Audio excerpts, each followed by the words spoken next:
Hola, ¿qué tal a todos? Bienvenidos una noche más al Laberinto del Misterio.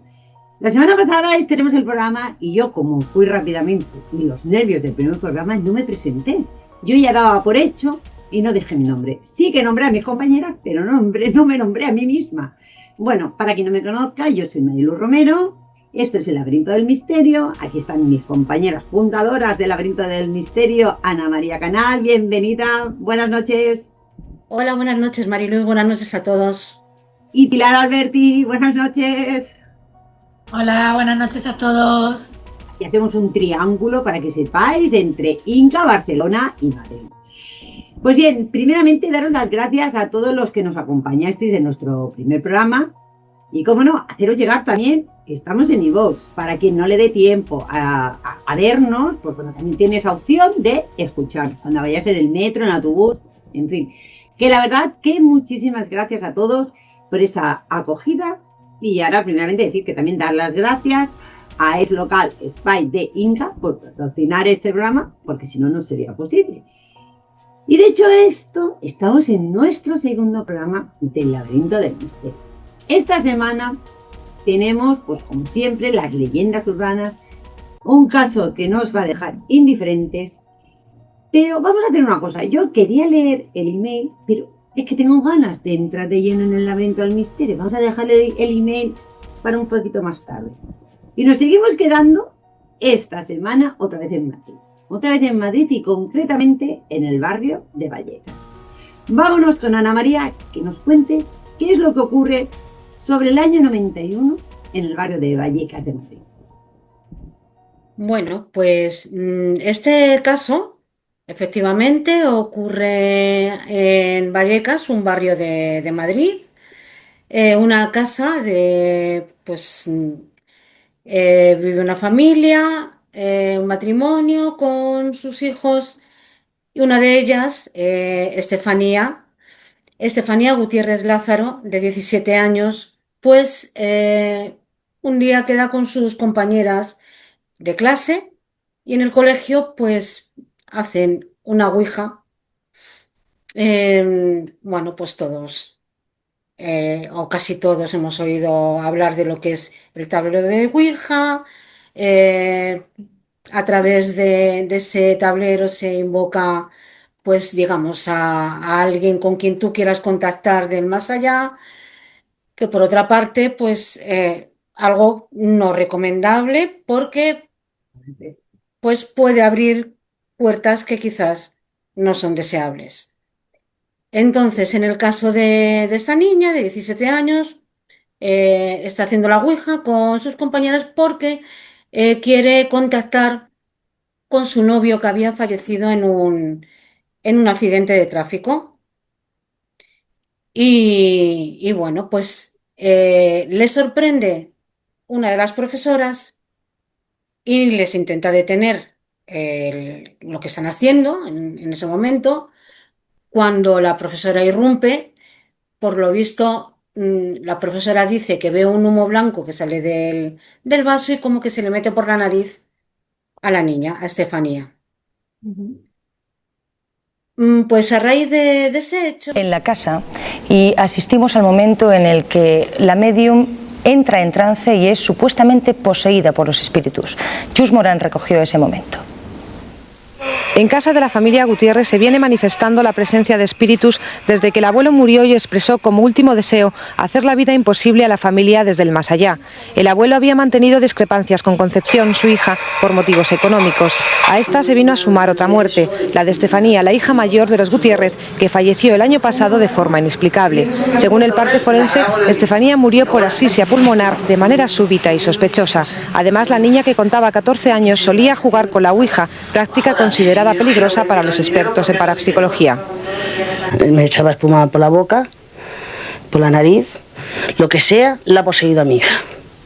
Mi hija ha sido poseída, A partir de la muerte del abuelo y de la niña, dos posibles espíritus salen y entran por el cuarto de baño de la que era habitación de Estefanía, un espacio que hoy está cerrado e inutilizado. Además, en el domicilio se escuchan ruidos extraños, los electrodomésticos se ponen solos en funcionamiento, aparece de vez en cuando una silueta humana y una especie de bola atraviesa el largo pasillo. Primero y único, documentado y archivado por la policía.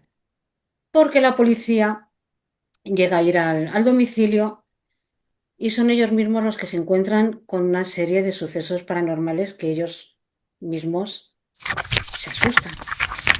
Puertas de un armario que por lo visto estaba cerrado, además con llave, pues empieza a abrirse y a cerrarse, un crucifijo que se da la vuelta, una babilla marrón en una mesilla, en fin, cosas, por lo visto, pues que la policía pudo comprobar y que pudo ver por ello, pudieron ver por ellos mismos. Y bueno, pues eso es todo lo que se sabe. Como digo, este caso fue archivado por la policía, documentado. Hay fotografías del rostro de Estefanía, de esa foto que sale ardiendo. Y bueno, pues hasta aquí el caso de... Curioso, ¿no? La semana pasada hablábamos también de esa casa y de esa película, y esta semana también tenemos una película que también refleja más o menos... ¿Qué película es, Ana María? Que refleja más o menos lo que es el caso Vallecas, porque es conocido como el caso Vallecas. Sí, la película se estrenó en 2017, se llama Verónica. La película se llama Verónica, pero está basada en este caso, en el caso de Estefanía. Y además, las personas que no la hayan podido ver, si os apasiona, que sois apasionados, porque estáis aquí en el laberinto del misterio, es muy recomendable porque explica casi muy al detalle lo que sufre esa familia, ¿no? Porque, claro, llaman a la policía ya asustadísimos, ¿no? Supongo cuando acude la policía al domicilio, ¿no? Ana María. Sí, claro, la policía, como digo, la familia, como se siguen aconteciendo todos esos sucesos paranormales, pues ya deciden avisar a la policía y ellos cuando entran a la casa, entran al domicilio, a ellos mismos, además, bueno, incluso he podido leer que casi le da a uno de ellos, las puertas del armario casi le dan en la cara. Agitada, nerviosa, pues le manifiesta que en su casa se están produciendo fenómenos paranormales desde las 7 de la tarde. Que vaya por allí, a ver qué me parece a mí y que evalúe un poco la situación. La noche del 27 de noviembre de 1992, un inspector y 3 agentes de la Policía Nacional se presentaron en el domicilio de la familia Gutiérrez Lázaro, en el piso cuarto A del número 8 de la calle Luis Marín de Vallecas. Y cuando llegamos a la puerta, pues nos recibe el cabeza de familia y nos explica muy nervioso que tiene problemas que ya han surgido en otras ocasiones, que están en manos de parapsicólogos y no sé qué más, técnicos de la materia, y subimos para arriba. Y subimos, insisto, mi conductor y una dotación de un Z de Vallecas. Una vez en el interior, pues nos enseñan una serie de reportajes, de revistas, cosas que le han hecho en televisión también, reportajes de televisión, y nos cuenta un poco la historia por encima de lo que le ha ocurrido a una hija suya de unos 17 años, que murió al parecer hace un año o año y pico, no recuerdo la fecha, en extrañas circunstancias de hechos anómalos, raros, extraños, que los cuadros se caen, que las clavijas que los sujetan vuelan por el aire, que se mueven muebles, etcétera, etcétera. Y bueno, pues vamos a ver dónde se producen estos fenómenos. Dice, en principio tenemos una habitación clausurada, no una habitación, un cuarto de baño pequeño al final del pasillo. Y ahí es donde nos han dicho los expertos que está el mal. Bueno, abran ustedes eso. Entramos allí y yo veo la situación normal, sin nada extraordinario. Le digo que cierren y nos volvemos al salón. Y me dicen que si no me importa, apagamos las luces, que es cuando se manifiesta, y están ustedes presentes para ver si ocurre algo. Aguantamos 5, 10 minutos, no recuerdo tampoco exactamente cuánto tiempo, Y en un momento dado, pues de un armario que hay enfrente del salón, pues se abre la puerta del armario súbitamente, pero vamos, plas, ¿eh?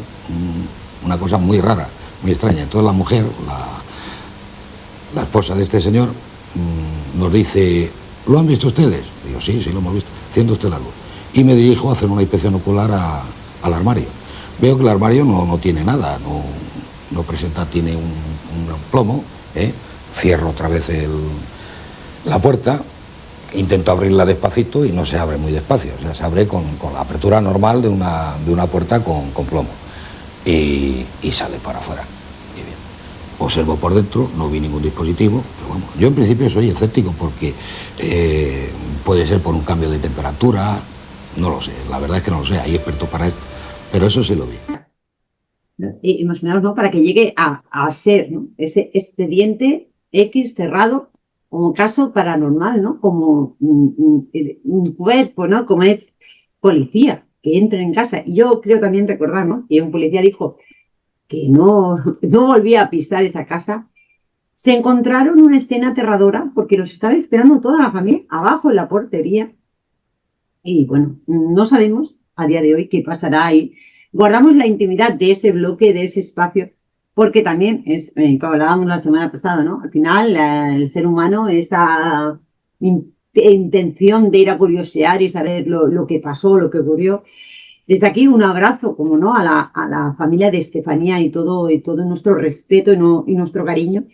Y lamentamos, ¿no? Que tuvieran que vivir esa situación tan terrible y tan tremenda como son los fenómenos paranormales, fenómenos poltergeist, que son esos fenómenos tan sumamente, y algo muy curioso, que cuando, por lo que yo he podido investigar, siempre dicen cuando hay un fenómeno poltergeist es porque alguna persona está en un estado alterado de conciencia, ¿no? Vale, pero en este caso, como me ha dicho Ana María, Estefanía ya no estaba en la vivienda y los fenómenos seguían ocurriendo pese a que ya había fallecido.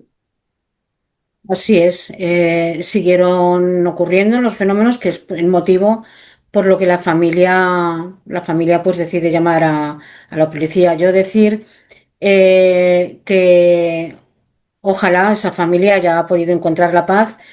Desde luego. También puntualizar que es una familia muy católica.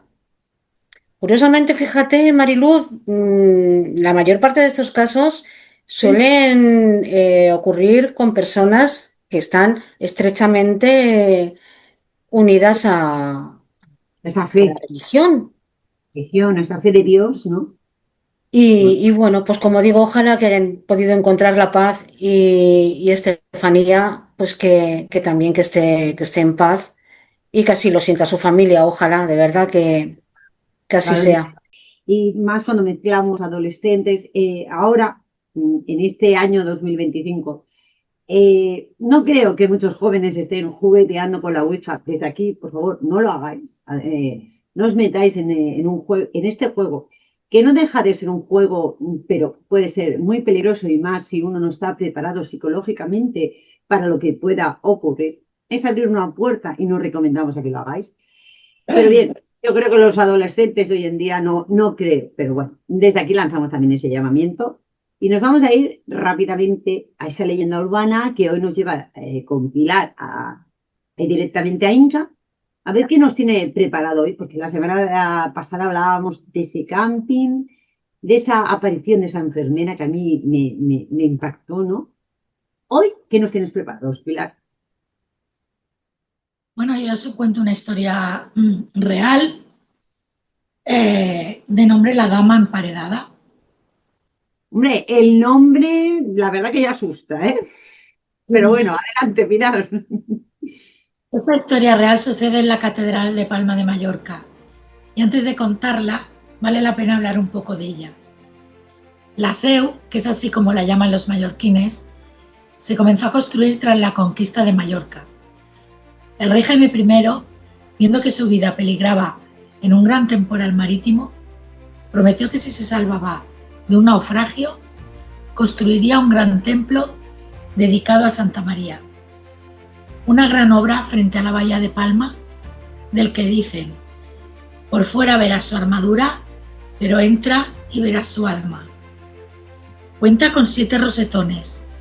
El más famoso de todos es el hoy conocido como el ojo gótico, un rosetón de 13 metros de diámetro, protagonista de uno de los fenómenos más mágicos y misteriosos de la isla. Únicamente 2 días al año, el 2 de febrero y el 11 de noviembre, fijaos, el 2 del 2 y el 11 del 11, y siempre minutos antes de las 8 de la mañana. Este rosetón produce el espectáculo del 8. En ese momento los rayos del sol atraviesan el vitral de 1116 piezas de colores, creando una atmósfera mágica en el interior del templo. Y es entonces cuando esta luz se refleja en el rosetón situado justo enfrente, al otro lado de la basílica, dibujando un 8 gigantesco de miles de colores que es conocido por el alma de la catedral. ¡Qué bonito! Pero esta no es la única alma que alberga sus muros.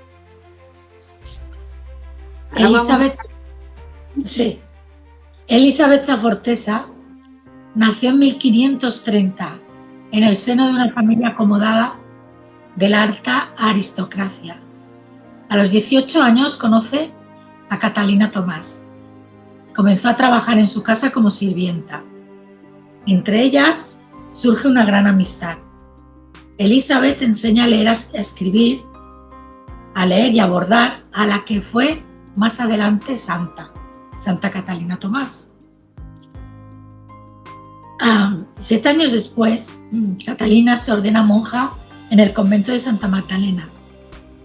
Elizabeth, que profesaba una gran admiración por Catalina, estuvo a punto de seguir sus pasos, pero acabó casándose con un procurador real para así complacer los deseos de sus padres. Pese a la diferencia de estado civil, Elizabeth y Catalina mantuvieron el contacto. Elizabeth iba a visitarla al convento y existió entre ellas un afecto cordial. A los pocos años, Elizabeth enviudó. Solo le quedaba el consuelo de su amiga Catalina. Sin embargo, 2 años después, Catalina muere. Abrumada por la depresión, su dolor es tan desgarrador que ninguna ayuda parece suficiente. La desesperación de Elizabeth la llevó a idear un siniestro plan para morir sin recurrir al suicidio, ya que eso comprometía su acceso al cielo. A pesar de que la idea estaba prohibida y era ilegal, Elizabeth, respaldada por su posición social y económica, decidió llevarlo a cabo. La mujer optó por encerrarse de por vida, emparedándose en una diminuta celda dentro de la Catedral de Palma junto a la famosa Capilla de Barceló. La celda en la que Elisabetta Fortesa pasó los siguientes 13 años de su vida era tan estrecha que no permitía dormir estirada. Con medidas aún más extremas, se instaló un pequeño torno para suministrarle comida y bebida.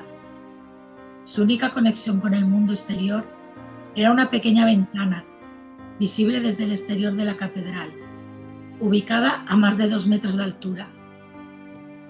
La celda se convirtió en su aislado mundo, donde sobrevivía con las sobras que la gente le proporcionaba a través del torno. Después de su fallecimiento, 13 años después, el 15 de noviembre de 1589, la sacaron de la celda y la enterraron en el antiguo convento de Santo Domingo. Sin embargo, cuando lo derribaron en 1837, su rastro se perdió. Las teorías sugieren que podría permanecer oculta en el Parlamento de las Islas Baleares o haber sido trasladada en secreto a la iglesia de Santa Eulalia. Sin embargo, numerosas personas cuentan desde hace siglos que al pasar por la Seu, donde todavía se pueden observar los restos del portal cegado que hizo cerrar y la pequeñísima ventana por la que podría respirar la brisa marina, se escuchan lamentos de mujer. Se dice que se escuchan oraciones pidiendo morir para ir al cielo y así reunirse con su amiga Catalina. Nos hemos quedado las dos sin palabras, ¿no? Sí. ¿Qué historia? O sea, mágica, triste y de un amor y una lealtad y un cariño, ¿no? A esa amiga, ¿no? Que se va, que no lo puede soportar y vive en unas condiciones infrahumanas, ¿no? Durante 13 años. Sí, y ¿Cómo? rezando, llorando todos los días pidiendo que Dios se la llevara. Sí, por lo Ana, visto hubo un movimiento, en aquella época hubo un movimiento de algunas mujeres que lo hacían, que voluntariamente no querían cerrado. estar con ningún hombre y decidían por voluntad propia emparedarse. E incluso otras mujeres iban a hablar con ellas y para pedirle consejo. Era como no sé, como un movimiento que hubo Qué bueno en aquellos años, ¿no? en los años, sí. Increíble, increíble leyenda, ¿no? Increíble historia, ¿verdad, Ana María? Pues de verdad que te deja con la boca abierta. Es que piensas y dices, ¿hasta qué punto, no? Los sentimientos y esa forma de rebelarse, ¿no? Contra lo que te quieren como hacer vivir, que tú no estás de acuerdo, llegar a lo que llega. Y luego esos 13 años, lo que tú has dicho, imaginártela que no se podía tumbar y sobrevivió 13 años de esa manera. Por no, Increíble. por no quitarse la vida, porque supongo que, claro, en esa fe y en esa religión no le permitiría ir al cielo, ¿no? Exactamente. Es más, también dicen que, bueno, ella bueno, de familia bien, era rica y además muy guapa. Y, y dicen que se encerró con su criada. Las dos. Y luego cuando ella murió, pues la criada quedó liberada. En un espacio reducido. Es que parece, vamos. O sea que ahí estuvo, ¿no? Aguantando todo ese dolor durante todos esos años, rezando, llorando, esperando que Dios se la llevara, ¿no? Esperando todos los años que hizo falta, pero sin quitarse, ¿no? La vida, ¿no? Y se oye en el trasiego, ¿no? De cuando pasan algunos viandantes, esas oraciones y esos lamentos, ¿no? Sí, eso es lo que cuentan cuando pasan por debajo de la ventana. Increíble. Yo, la verdad, que con estas leyendas que nos traes, de verdad, Pilar, si la semana pasada, con todo este que nos hablaste de esa enfermera aquí, curiosamente aparecía para ayudarte y luego se esfumaba, la semana ya nos has hablado de un amor incondicional ante una pérdida que no puedes asumir. Y el valor, porque muchas personas sabemos que hoy en día cuando no pueden asumir esa pérdida acaban quitándose la vida, pero en aquellos años eso era un pecado y no eras al cielo. Y sin embargo optan por algo que no sé si pocos seres humanos hoy en día lo podrían aguantar. Estar encerrados en un sitio milimétrico sin apenas Sí, estar. al final es como que no se quitan la vida, pero es como que se encierran ya en su tumba, en lo que saben que va a ser su tumba. Morir en vida. Morir en vida. Morir en vida. Mm. Así es, y ahora nos vamos a ir directamente porque nos ha llegado una historia a través del correo electrónico que es misterio laberinto@gmail.com. Luego Pilar os lo repetirá, pero nos llega esta historia que empieza así. Dice, hola, os paso una historia. Dice, hola, me llamo Eva. Esta historia ocurrió en 1976, cuando yo tenía 16 años. Por aquel entonces yo vivía en un pueblo de Alicante. La casa abandonada en el borde del pueblo había sido un tema de conversación durante años. Algunos decían que estaba embrujada, otros que simplemente era un lugar abandonado y peligroso. Pero yo siempre había sentido curiosidad por ella. Una noche de otoño decidí explorar la casa con un amigo, Carlos.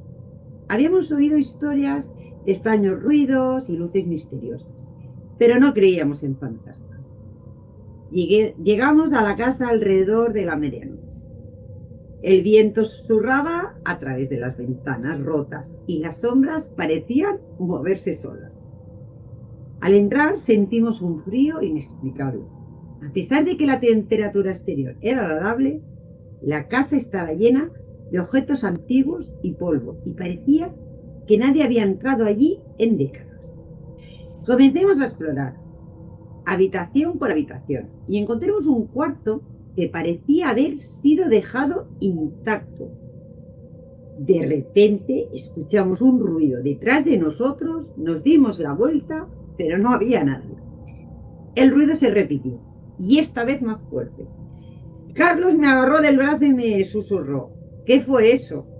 Continuemos explorando, pero la atmósfera se volvió cada vez más tensa. Encontremos una habitación llena de fotos antiguas y cartas. Las fotos mostraban una familia feliz, pero las cartas hablaban de una tragedia inminente. De repente, una de las fotos se cayó al suelo. La recogí y vi que era una imagen de una niña sonriendo. Pero cuando la miré de cerca, vi que su rostro había cambiado. La sonrisa se había convertido en una mueca de tristeza y miedo. Carlos me miró con los ojos abiertos de miedo y dice: ¿vistes eso?, me preguntó. Asentí, sin poder hablar. La foto parecía haber cambiado ante nuestros ojos. De repente, escuchamos un grito débil, proveniente del piso superior. Sin decir una palabra, Carlos y yo salimos corriendo de la habitación y bajemos las escaleras. No paremos de correr hasta que estuvimos fuera de la casa, jadeando y temblando de miedo. Nunca volvimos a esa casa, nunca hablamos de lo que pasó esa noche. Pero la experiencia me dejó marcada. ¿Fue real? ¿Fue una sugestión? No lo sé, pero sí sé que nunca olvidaré esa noche en la casa. Mira cómo tengo los... Madre mía. Y es que, vamos, se me han quedado, conforme iba leyendo, me se ponían más de punta. Además es que me veo reflejada en esas casas que no podemos evitar entrar. De verdad, gracias, Eva, por este relato, porque es impresionante, ¿eh? ¿Qué os parece, chicas, el relato que nos han hecho llegar al correo? Uf, alucinante.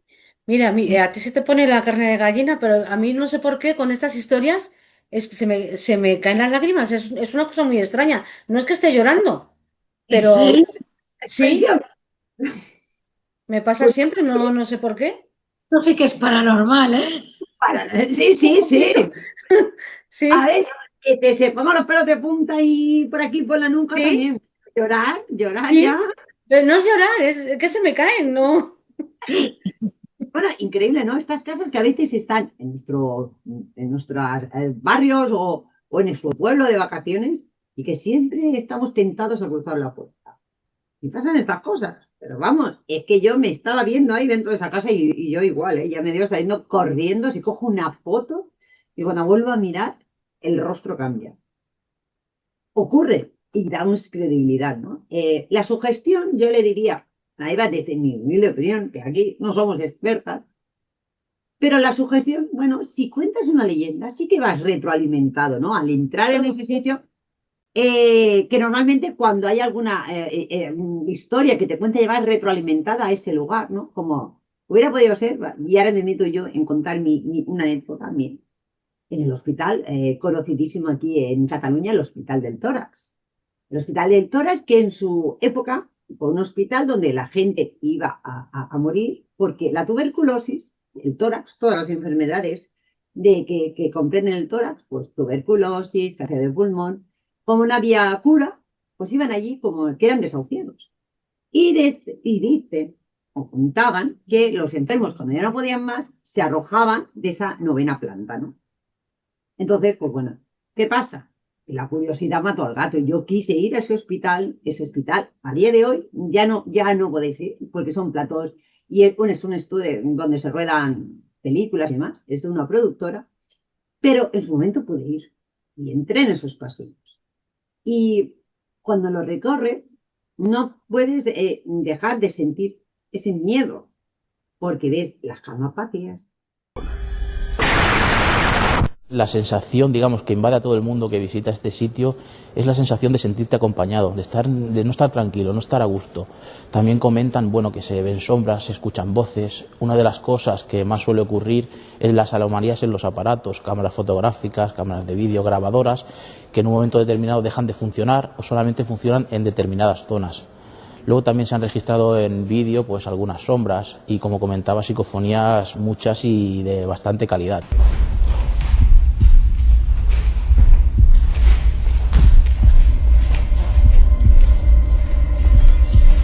Primero de todo hemos estado grabando psicofonías en el cine. Allí hemos hecho varias pruebas, varios experimentos y hemos obtenido resultados positivos, ya que hemos conseguido registrar 2 psicofonías, una con un contenido bastante, podríamos decir, impactante, ¿no? Porque hay una voz grave que dice "lo mato". ¿Hay alguien aquí?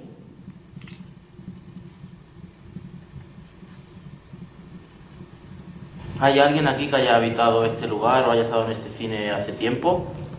Hemos captado algo. ¿Sí? Parece que es una voz que repite la última palabra que yo he dicho. Sí. Y vamos a meterla en el ordenador a ver si la analizamos un poco, a ver si limpiamos un poco el ruido de fondo y ampliando el sonido a ver si merece la pena. Me parece que es esta de aquí. No, esta de aquí no. Debe ser la más fina. Tiene que ser esa. Vamos a ver. Pero ahora se escucha más claramente, "lo mato".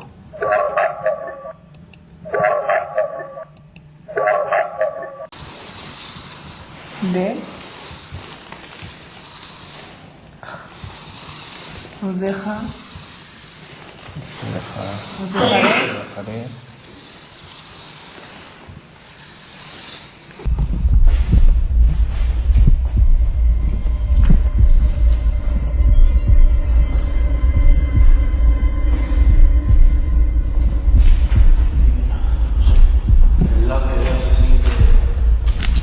Sí, esta es la planta 7. Planta 7, ¿no?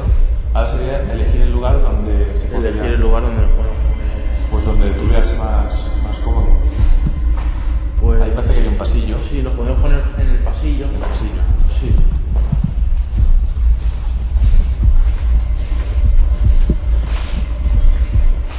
Vale, grabando en la planta número 7. ¿Tenéis algún mensaje? ¿Qué nos vas a decir en la primera psicofonía que has dicho que nos vas a dejar registrada?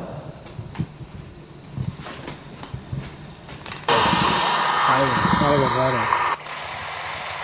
¿Qué nos vas a decir en la primera psicofonía que has dicho que nos vas a dejar registrada?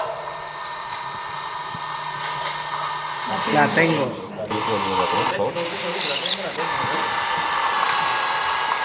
¿Qué nos vas a decir en la primera psicofonía que has dicho que nos vas a dejar registrada?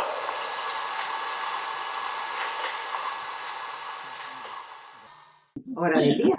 Pero sí que es cierto que la noche, ante esa tranquilidad, no hay ruido, ¿no? Favorece más. También cualquier sombra, cualquier, a lo mejor, reflejo te parece una sombra. Si te metes en la montaña, que yo ya hablaré con Pilar, porque Pilar tiene una pasión. Pilar tiene una pasión con cierta orden, y esa orden pasó aquí algo en Cataluña, y en ese sitio he ido yo muchas veces, y en ese sitio he tenido que salir yo muchas veces corriendo. Pero eso lo vamos a dejar para más adelante. Lo vamos a dejar con la intriga. Y ahora sí, yo creo que es el momento de que Pilar nos diga el correo electrónico del programa para que nos hagáis llegar esas leyendas, esas historias, si habéis tenido vivencias, si tenéis algún tipo de psicofonía que queréis compartir con nosotros, porque aquí en el laberinto del misterio todos sois bienvenidos. Pues sí, el correo es misterioellaberinto@gmail.com. misterioellaberinto@gmail.com. Pues este ha sido nuestro segundo programa de la temporada. Vamos poco a poco desvelando muchas cositas. Sobre todo agradecer a los que nos ven, a los que nos siguen, que luego al día siguiente, cuando veis el programa en audiovisual, en formato de YouTube, al día siguiente está en iVoox y lo podéis escuchar ahí con los cascos, mientras limpiáis, mientras escucháis, no, bueno, mientras limpiáis, de día, no vaya a ser que nos escuchéis de noche y os asustéis. que muchísimas gracias, sobre todo como siempre a Es Local de Inca, a Es Local Spy, por ofrecernos, ¿no?, este patrocinio y poder hacer este programa, y sobre todo a vosotros, los que estáis aquí con nosotros, bueno, esta segunda semanita del programa, poquito a poquito. Bueno, a mis compañeras, que es que no puedo decir nada más de ellas, que todo es súper bonito. Y Gracias, se me pero para arriba. Yo las lágrimas.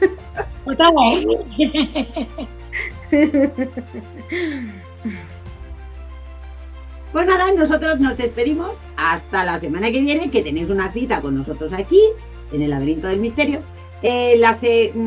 Cuando invitamos a este programa, aquí en Cataluña será festivo. Por favor, tener mucha precaución todos al volante, no solo aquí en Cataluña porque es festivo, en el resto de España mucha precaución, porque la semana que viene os queremos aquí todos de vuelta con nosotros en el Laberinto del Misterio. Hasta la semana.